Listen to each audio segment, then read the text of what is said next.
Okay, ready. What is up, everybody? Today we have a pretty interesting topic in our hands. So you're on the hunt for a video editing laptop, or you want to upgrade from your old setup? Well, look no further. I am CC and I'll help you find the perfect laptop for your setup.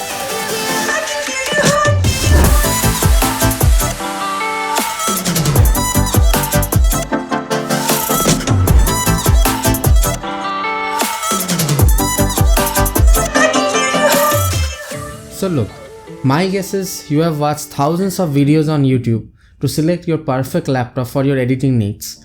But at the end you are more confused than ever with all the choices and specs.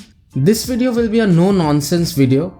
I will just give the answer right to you which is the best editing laptop for your needs.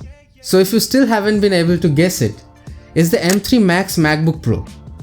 And believe me, this is the tool you need for your editing needs.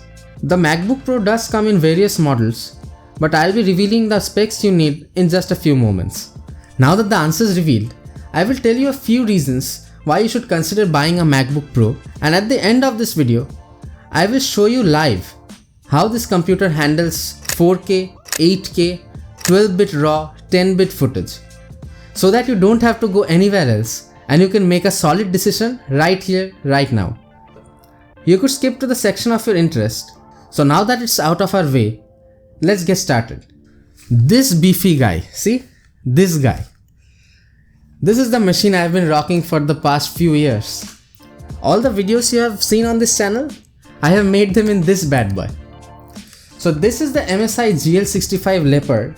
My machine came with 8GB of RAM, a 4GB dedicated NVIDIA GPU, and a 512GB SSD. These specs are not at all enough for video editing purposes.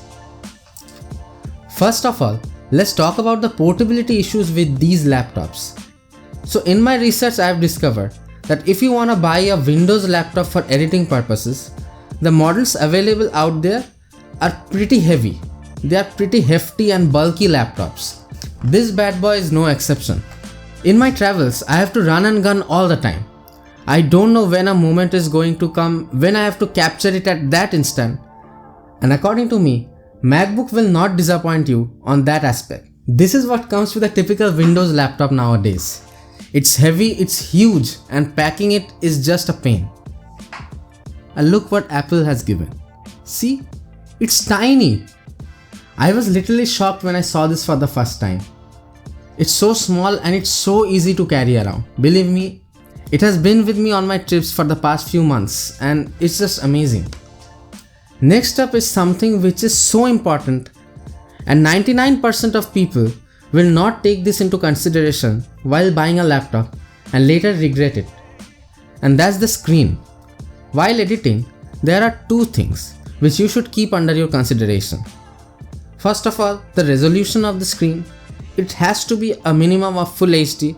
And nowadays all laptops come with a Full HD screen. Next, and the most important part, the monitor has to be color accurate. It means that what you see in your camera or in real life, your screen should be able to reflect it, or else when you export out your video, it will look different in different screens. And we don't want that. Believe me, that's a horrible experience and I faced it with this one. In that case, you have to buy a separate monitor, which is another investment. And you can't travel with a monitor, right? There is no such issue of color accuracy with this guy, and you get a beautiful 4K liquid retina display. All of my content creation and content watching has already shifted from my phone or my laptop or my TV to this bad boy. It's so clear, it's so perfect. I just can't sell it enough. The problem with Windows laptops is that even if you buy an expensive one, even if it's more expensive than a MacBook, its battery life is horrible.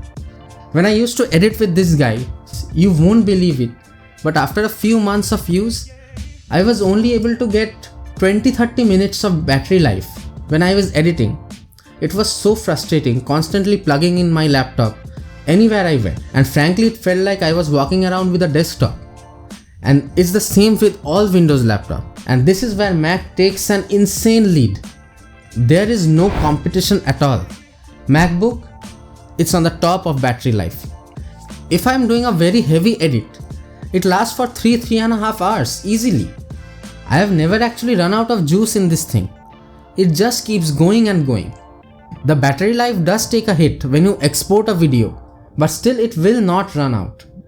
If you're doing some office work or binge watching some web series, it will go on for 2 days straight. I have personally tested it and I can vouch for it. Even while traveling, I don't carry the charger every time. So battery life isn't an issue anymore. Okay, now that we have covered so many things, is the moment you have been waiting for so eagerly.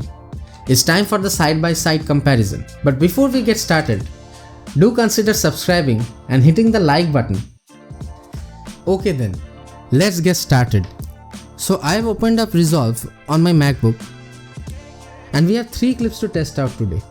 First of all, my 4K 120fps 10-bit footage from my Sony FX30. Then we have 8K raw footage from Red. Next of all, Canon C70 12-bit footage. So I have tried to consider almost any resolution and almost every bit depth in this review. And frankly, I don't think any YouTubers or consumer level users will ever need 8K or 12-bit footage.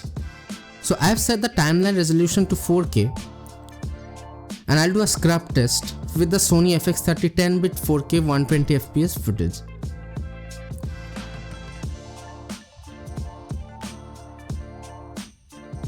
It's amazingly smooth, right? No, I'm a little bit shocked myself. Wow.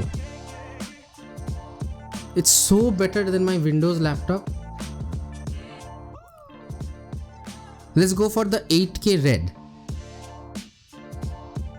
No lag at all. It's just amazing what this thing can do. Now comes C70 12-bit footage. I hope you are seeing this, guys. There's no lag at all. Let's do a playback test. Wow, it's so smooth.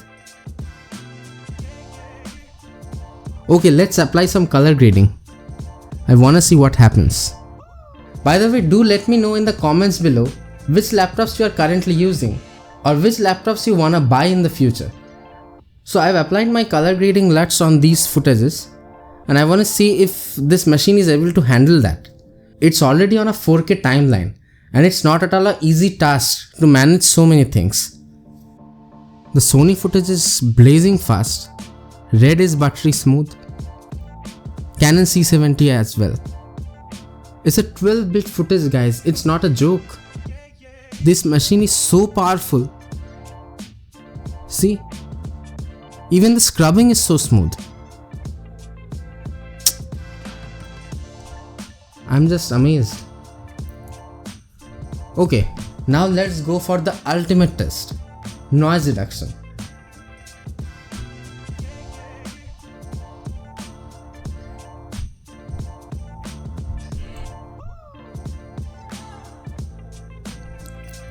Okay, now I've applied some noise reduction on it as well.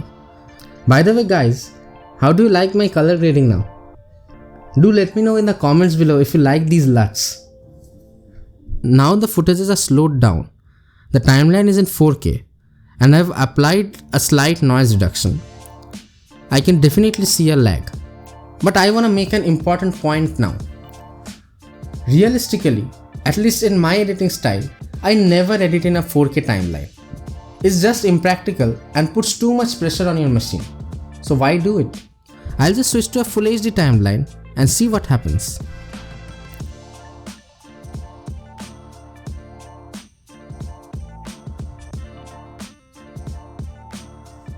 There you go. Anything you throw at it, it can handle it. A Full HD timeline, a 4K 10-bit slowed down footage from 120fps to 24fps, a Red 8K footage and a Canon C70 12-bit footage color graded with noise reduction. What more do you need? Let me read out the specs real quick. This is the 16-inch M3 Max MacBook Pro with 14-core CPU, a 30-core GPU, 36GB unified memory and 1TB SSD. By the way, how did you like the intro sequence? If you want to know the complete process of how I made it, check this out. And the link will also be in the description. So let's get started with the Windows laptop first. I have opened up a project and I already know what the outcome is going to be. Because we are working with 3 clips here. A 4K Sony FX30 10-bit 120fps footage, a Canon C70 12-bit footage, and sadly a red 8K footage which my computer is currently not being able to import only. I'm pretty sure what's going to happen next. So let's get started with the playback without any color grading, just the raw footage. This is the Sony 10-bit 120fps footage. Do you see how laggy this footage is? Nothing works. This is the Canon C70 12-bit footage. Now let's apply some color grade, I guess. It's not usable at all, but still, just to demonstrate to you guys, I'll apply my LUTs on these footages and see how it works.